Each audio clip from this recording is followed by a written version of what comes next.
नमस्कार मित्रों।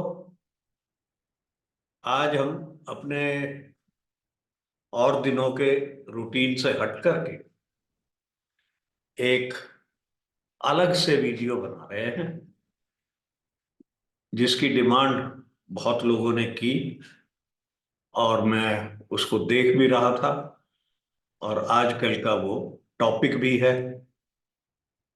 तो हम आज श्री अरविंद केजरीवाल जी की और श्री राहुल गांधी जी की दोनों की कुंडलियों का कंपैरिजन करेंगे और बहुत चीज उसमें पता चलेंगी। ये कंपैरिजन या तुलना हम आजकल की जो दशा चल रही है दोनों दशाओं से, विंशोत्तरी दशा से भी और चर दशा से भी, और इन दोनों दशाओं को हम जन्म कुंडली पर और दशमांश पर भी लगाएंगे। उसको भी दिखाएंगे कि इनमें क्या कितनी बड़ी समानता है। तो चलिए तैयार हो जाते हैं। अब मैं आपके साथ स्क्रीन शेयर करता हूं और आगे बढ़ते हैं।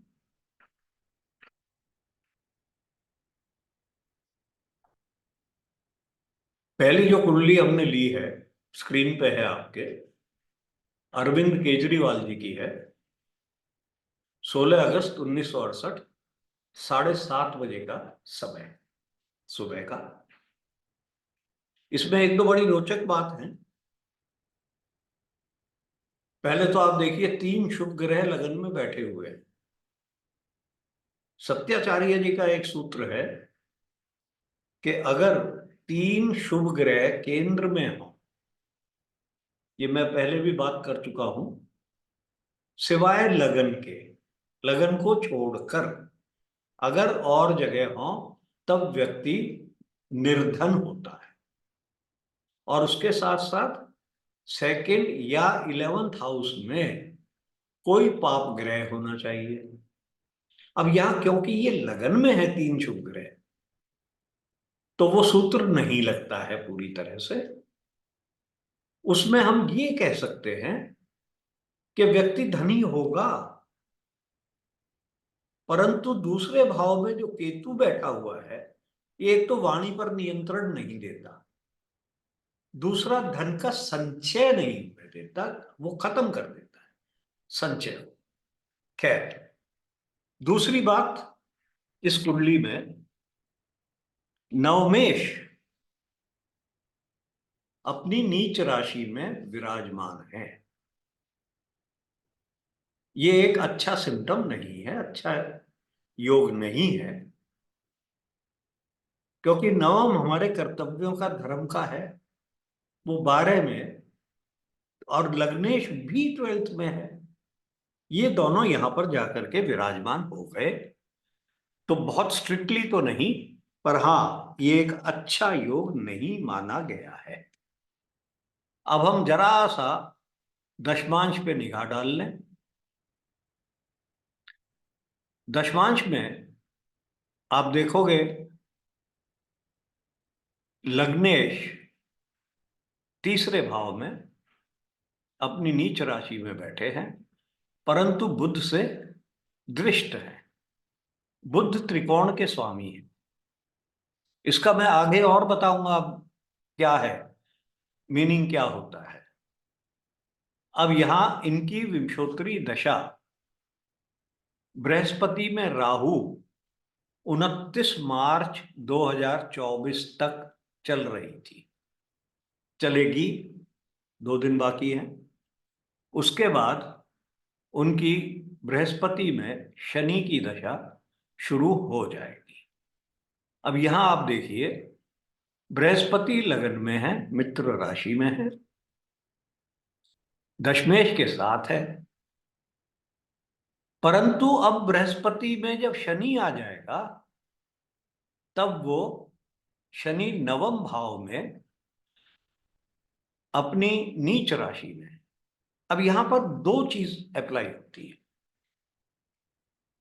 षष्ठेश अपनी नीच राशि में गया तो ये विपरीत योग बन गया।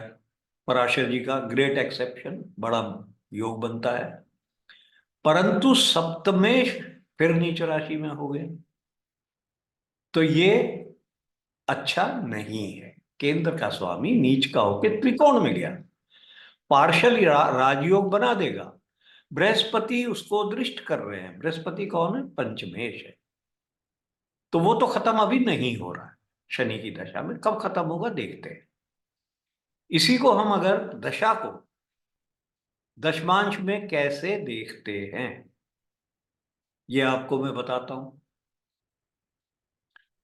अभी राहु की दशा चल रही है। राहु कहाँ है? थर्ड हाउस में।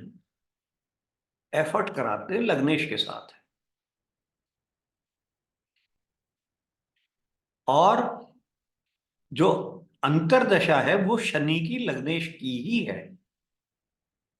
परंतु ये लग्नेश द्वादशेश के भी स्वामी हैं और द्वादश भाव को देख रहे हैं, तो व्यवसाय में हानि को भी दर्शा रहे हैं। जब ये जुपिटर में शनि आ जाएगा तो ये जुपिटर भी यहां पर एफ्लिक्ट 12वें भाव में बैठे हुए हैं। परंतु जुपिटर बली थे जब तक जुपिटर राहु चल रहा था। जुपिटर की महादशा बली है क्योंकि वो अपने डिस्पोजिटर से दृष्ट हैं। और योग कारक शुक्र के साथ है। चंद्रमा षष्ठेश है, ये गड़बड़ हो रही है। ठीक है, अब हम इसमें जरा सा ये आपने देख लिया। अब विंशोत्तरी ये पराशरी में ही मैं दशमांश को देखने का बता रहा हूं। दशमांश में मैं हमेशा बोलता आया हूं कि आपका कार्य क्षेत्र होता है दशम भाव दशमांश का।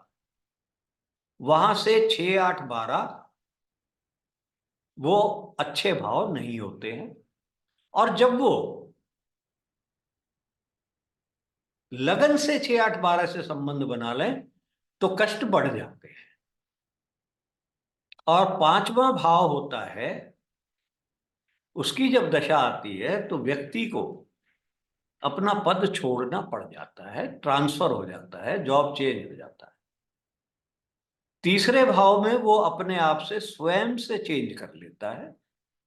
पांचवें भाव की अगर दशा होती है तब उसे खुद चेंज करना पड़ता है।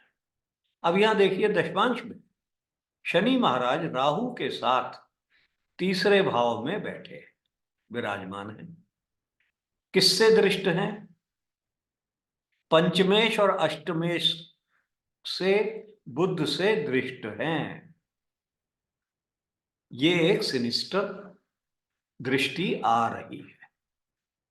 अब यहां भी शनि नीच राशि में है और पंचमेश और अष्टमेश से दृष्ट है। अब मैं इसका जरा सा एनालिसिस आपके चर दशा से करता हूं। चर दशा 16 अगस्त 25 तक चल रही है। अब चर दशा जब एरीज की है, मेष की चर दशा है, तो ये तो बहुत राजयोग बना रही है एरीज। तो एरीज पे आपका एएम के चंद्रमा विराजमान है, डी के शनि बैठे हुए हैं। ठीक है, और आपके ये तीन तीन शुभ ग्रह उसको दृष्ट कर रहे हैं। तो मेष में तो उनकी राजयोग बन रहा है और मेष दशा में इन्होंने राजयोग को भुगता भी है। 3 साल से 22 से शुरू हुई थी ये दशा, 2022 से तो वहां से राजयोग शुरू हो गया। उससे पहले मीन की दशा थी, उसमें भी अच्छे योग थे। तो वो अपने चल रही है ये। अब इसमें जो कड़ी आई, तकलीफ आई, वो आई मेष में वृश्चिक। मेष में वृश्चिक दशा 15 फरवरी 24 को स्टार्ट हुई। इसी के बेसिस पे शायद दिसंबर में या कब मेरे एक वेबिनार में कहा था कि ये बहुत ही बैड पीरियड इनका स्टार्ट हो रहा है और यहाँ कुछ ना कुछ गड़बड़ होगी। अब यहां आप देखिए, पहले मैं जन्म लगन में बताता हूं। अब मेष का आप खराब स्वरूप भी देख लीजिए, चरदशा की बात कर रहा हूं। जी के हैं मरकरी, तो मरकरी भी देख रहे हैं, इसको दृष्ट कर रहे हैं। और मेष से चौथा भाव वो कर्क है। कर्क में कौन बैठे हैं?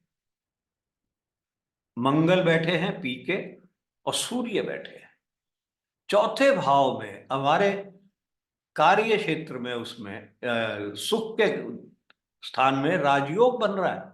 अभी भी सुख है। वृश्चिक से देख लो, वृश्चिक से चतुर्थ भाव में अब सूर्य और मंगल ये दृष्ट कर रहे हैं। और वृश्चिक से क्या हुआ? वृश्चिक से दशम भाव में जी के बैठे हुए हैं, जी के मरकरी हैं, तो दशम भाव में कष्ट ला दिया, परेशानियां ला दी। जैसे ही मेष में वृश्चिक आरंभ हुआ, अब आप अगली दशा और देख लो भाई। अगली दशा मेष के बाद आएगी वृषभ की। और वृषभ कब शुरू हो रहा है? ये 16 अगस्त 2025 को शुरू हो रहा है, आरंभ हो रहा है। और वृषभ में मिथुन, आप वृषभ को ही देख लीजिए बस पूरा। अब वृषभ कैसे बिहेव करेगा? अब वृषभ से चतुर्थ देख लो, फिर जी के बैठे हुए हैं वृषभ से चतुर्थ में। और किसकी दृष्टि है? चंद्रमा एम के की दृष्टि है, और डी के शनि की दृष्टि। परंतु जहां ये बैठ गए जी के, तो उस हाउस को और उसके साथ साथ जो भी और ग्रह हैं जिनको वो आस्पेक्ट कर रहे हैं, उनको नलीफाई कर देते हैं, उनके इफेक्ट में खराबी ला देते हैं, तकलीफ दे देते हैं। तो इस मरकरी ने वीनस को तकलीफ दे दी, घर को तकलीफ दे दी। M K is your house and peace. शुक्र, एम के इज शुक्र, उसको तकलीफ दे दी। और किसके साथ है? बृहस्पति के साथ है। बृहस्पति बी के है, जो आपके संगी साथी है, पेरेंट्स हैं, भाई बहन हैं, उनको तकलीफ दे दी।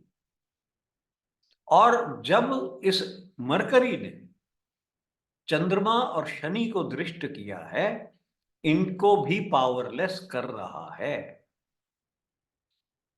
तो ये जो पीरियड अब आगे शुरू हो रहा है 16 अगस्त 25 से, ये काफी खराब पीरियड होने वाला है। और उसके ऊपर जुपिटर में शनि की विंशोत्तरी भी आ जाएगी। वो हम इस शनि को देख चुके हैं दशमांश में। वहां पर भी जन्म लगन में भी शनि अपनी नीच राशि में है और नीच भंग नहीं हो रहा। ठीक है, तो ये जो हमने केजरीवाल जी का किया। अब हम राहुल गांधी जी का चार्ट लेते हैं।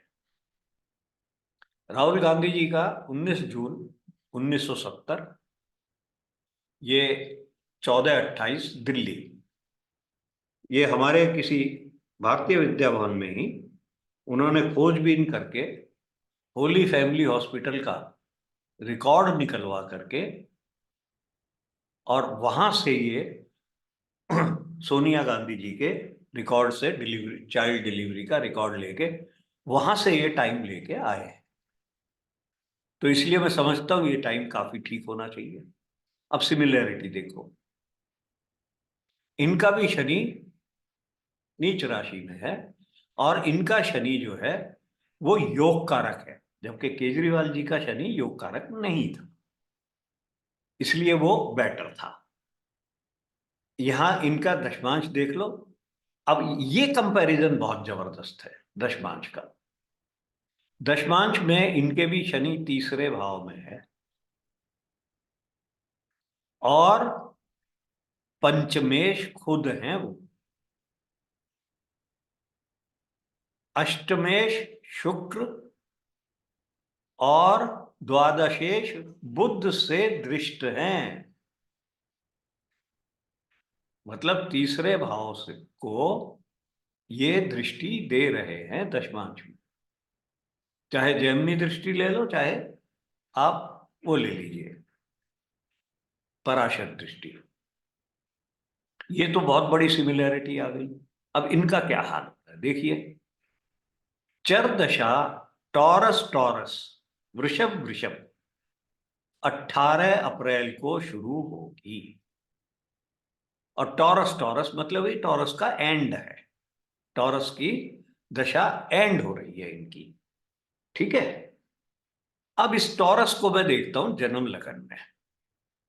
जन्म लगन में टॉरस जो है अष्टम भाव में विराजमान है, और वहां बीके बैठे हुए हैं। किससे दृष्ट है? जुपिटर से दृष्ट है, जो जीके हैं।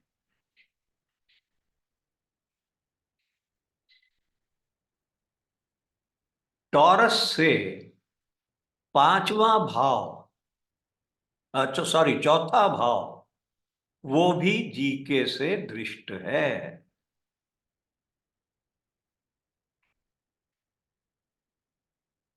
उस पर आपके लियो पे शनि की दृष्टि आ रही है, और टॉरस पे आपके शुक्र की, उसके खुद के स्वामी की दृष्टि आ रही है। तो टॉरस ने अब तक तो बचा के रखा हुआ था, पर जब टॉरस टॉरस आ गया, तब टॉरस से चतुर्थ भाव में केतु बैठ गए और जी के दृष्ट कर रहे हैं। इसका होता है कि स्थान परिवर्तन हो जाता है। तो उनके रहने का उसका स्थान परिवर्तन, ये इस टॉरस टॉरस में मुझे पॉसिबल लगता है। और ये स्थान परिवर्तन 18 अप्रैल से 18 जून के बीच में ये दशा रहेगी। 18 जून तक ये स्थान परिवर्तन हो सकता है। जहां पर रह रहे हैं या ये है, उससे और कहीं वो शिफ्ट कर जाएंगे। अब कहाँ शिफ्ट करेंगे ये तो अब वही जानते हैं। हम तो ज्योतिष से इतना ही बोल सकते हैं कि स्थान परिवर्तन दिख रहा। और केजरीवाल जी का भी चौथा हाउस स्थान परिवर्तन का और दशमांश में स्थान परिवर्तन दिख रहा है। तो वहां के पोजीशन, चौथा हाउस क्या होता है दशमांश का? वो दशम भाव से सातवां है। दशम भाव हमारा कुर्सी, पद की बात है, पद। और उससे चौथा उसकी शक्ति। उस पद की शक्ति कहां से आती है? उस कुर्सी से आती है जिसपे वो बैठता है। तो हम कह सकते हैं कि दशमांश का चौथा भाव वो कुर्सी है जिसपे वो बैठा हुआ है, जिसकी वजह से उसको पद मिल रहा। तो उसमें बदलाव। दोनों कुंडली में हम देख रहे हैं। हमने चौथा भाव इसीलिए देखा है, पद की शक्ति, कुर्सी क्या है। आप अगर देखोगे कभी दशमांश में चौथा भाव पीड़ित हो रहा है, उसको बोल दो भैया तेरी कुर्सी बदल जाएगी ऑफिस में। अगर ट्रांसफर भी नहीं हुआ ना, तो तेरी कुर्सी बदल जाएगी, कोई और पोजीशन मिल जाएगी। ठीक है। तो ये बड़ा एक और कंक्लूजन आ गया। तो ये आप करिए मनन। मुझे उम्मीद है कि ये कुंडलियां मेरे रिकॉर्ड से या जैसे जैसे मैंने इसको देखा है, मुझे तो ठीक ठीक लग रही है। और फेसबुक पे और कई कुंडलियां भी चल रही हैं। अब समय बताएगा कौन सी कुंडली ठीक है, पर कम से कम हम इतना तो देख ही सकते हैं कि भाई इसको विश्लेषण कैसे किया जाता है। तो वो हमने आज थोड़ा सा सीखा, दशमांश का भी और जन्म कुंडली का, दोनों से, पराशर से भी और जैमिनी से भी। इसको अप्लाई करिए, अपनी कुंडली में करिए, कहीं भी करिए, और ये भविष्यवाणी देखते हैं कितनी सही निकलती है। आपका बहुत बहुत धन्यवाद। हम आप लाइक करिए, शेयर करिए, तो ये वीडियो मेरे आपको प्राप्त होते रहेंगे। शेयर कर लीजिए। ठीक है भैया, नमस्कार।